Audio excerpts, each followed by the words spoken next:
Happy new year everyone. ఈరోజు మేము 31st అయితే చాలా బాగా ఎంజాయ్ చేసామండి. అందరం కలిసి ఖోఖో, కబడ్డీ, మ్యూజికల్ చైర్ ఇలా డిఫరెంట్ డిఫరెంట్ గేమ్స్ అని పిల్లలందరితో కలిసి చాలా బాగా ఎంజాయ్ చేసామండి. ఫ్రెండ్స్ అందరం కలిసి ఇలా చాలా రోజుల తర్వాత గేమ్స్ అయితే ఆడుకున్నాము. లాస్ట్ టైం ఎప్పుడు ప్లే చేసామంటే వినాయక చవితి అప్పుడు ఏమో గేమ్స్ ఆడుకున్నాము. మళ్ళీ ఇప్పుడండి చాలా బాగా అనిపించింది. ఇంకా ఫుడ్ అయితే తెప్పించుకున్నాము. ఇప్పుడు నైట్ పిల్లలందరూ ఆకలిస్తుంది అన్నారని బయట నుంచి తెప్పించుకున్నాము. ఈ బాబు వచ్చేసి మా ఫ్రెండ్ వాళ్ళ బాబు మన ఛానల్ని సబ్స్క్రైబ్ చేసుకోమని చెప్తున్నాడు.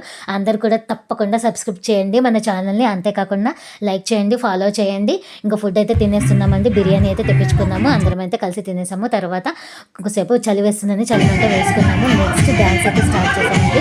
గేమ్స్ అయిపోయి కదా ఇప్పుడైతే ఫుల్ డ్యాన్స్ మోడ్లోకి వెళ్ళిపోయాము. అందరం అయితే చాలా బాగా లేటెస్ట్ ట్రెండీ సాంగ్స్ అన్నిటి మీద డాన్స్లు అయితే వేసామండి. డాన్సులు వేసిన తర్వాత నెక్స్ట్ అయితే కేక్ కటింగ్ అయితే స్టార్ట్ చేద్దాం అనుకున్నాము. మీరందరూ ఎలా ఎంజాయ్ చేశారో నాకైతే కామెంట్ సెక్షన్లో తెలియజేయండి. మీరు ఎలా సెలబ్రేట్ చేసుకున్నారో 31st అనేది నాకు తప్పకుండా మెన్షన్ చేయండి. నెక్స్ట్ అయితే పిల్లలందరూ చెప్పేసి కేక్ కటింగ్ అయితే స్టార్ట్ చేసామండి. పిల్లలందరూ ఫుల్ జోష్లో ఉన్నారు. అందరూ హ్యాపీ న్యూ ఇయర్ అంటే పాపం లేచిపోయేలాగా అరిచారండి. చాలా హ్యాపీ అనిపించింది. మా బాబుకి ఇంకా నిద్ర వచ్చేస్తుంది, అందుకని కాసేపు ఎత్తుకున్నానండి.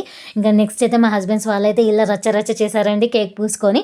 నెక్స్ట్ అయితే అందరం కలిసి బయట రంగోలీ అయితే వేసామండి. మీ అందరూ ఎలా సెలబ్రేట్ చేసుకున్నారో నా కామెంట్ సెక్షన్లో తప్పకుండా తెలియజేయండి. Thank you for watching. Bye bye.